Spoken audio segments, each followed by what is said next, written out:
ఇక హామీలు ఇచ్చుడు కాదు, పెద్ద పెద్ద బుక్కులు వంచి ఊరూరికి వంచారు. సిగ్గులేక ఊళ్ళ పంట తిరిగి బాండ్ పేపర్లు రాసిచ్చారు. బాండ్ పేపర్లు ఇంటింటికి తిరిగిండ్రు. చెప్పిండ్రా? చాలా మంది అడిగిండ్రు. మరి మీరు అడ్డగోలు చెప్తున్నారు, అడ్డం పొడుగు చెప్తున్నారు, ఎటుపడితే అడ్డ చెప్తున్నారు, యాడికెళ్ళి ఇస్తారా భయ అని అడిగిండ్రు. పేపర్ వాళ్ళు అడిగిండ్రు. ఇప్పుడు ఆర్థిక మంత్రి ఉన్నాయన టీవీలలో చెప్పిండు, ఆయన ఇస్తాం చేసి చూపిస్తాం, మాది పేద పార్టీ, 120 ఏళ్ళ అనుభవం ఉన్న పార్టీ, మమ్మల్ని మించిన సిపాయిలు లేరు అని ఒకటి జబ్బలు తరిచే, ఒకటి మెడలు తరిచే డైలాగులు కొట్టి మేము ఇచ్చేస్తామన్నారు. ఇచ్చిండ్రా? ఇయ్యలే. రుణమాఫీ చేయలే. మధ్యలో పార్లమెంట్ ఎలక్షన్లు వచ్చినాయి. అప్పుడు నాకు కాలు ఇరిగింది. కుంటుకుంటున్నాం మెంటుకుంటున్నాం, మళ్ళీ నేను బయలుదేరిన. ఆ దెబ్బకి ఏం చేసిండ్రు? తెలంగాణలో ఎన్ని దేవుళ్ళు ఉన్నాయో అన్ని దేవుళ్ళ మీద ఒట్లు పెట్టుకున్నారు. పెట్టిండ్రా? బహిరంగ సభలలో ఆడిడ కూడా కాదు. ఇన్ని మాటలు చెప్పి ప్రజల్ని ఏమార్చింది. ఒక ఉచిత బస్ అని పెడితే అది జుట్లు పట్టుకొని కొట్టుకుంటానికి మనకత్తాను తప్ప ఏమనికి ఉపయోగపడ్డది లేదు.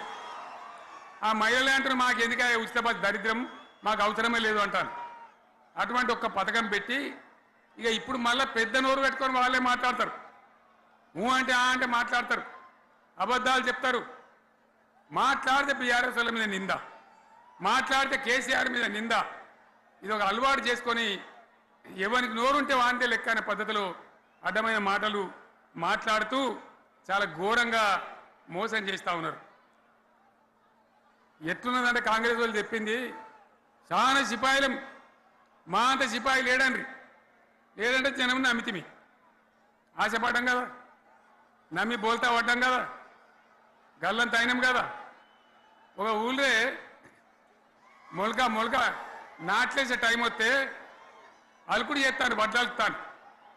మొలకకు అలుకుడు చేస్తాం కదా, తుకాలు పోయేమా. పెద్ద మొగోడని కొన్ని పిలిచిరట.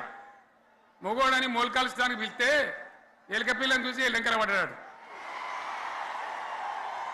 ఇక మా అంత సిపాయిలు లేరు, మేము తెచ్చే ఇస్తాం, 6 సందమామలు పెడతాం, 7 సూర్యులు పెడతాం అని నమ్మబలికి ప్రజలను దగా చేసి మంచిగున్న తెలంగాణ నాగం పట్టించి ఓట్లు వేయించుకొని ప్రజలను మోసం చేసిండ్రు, దగా చేసిండ్రు.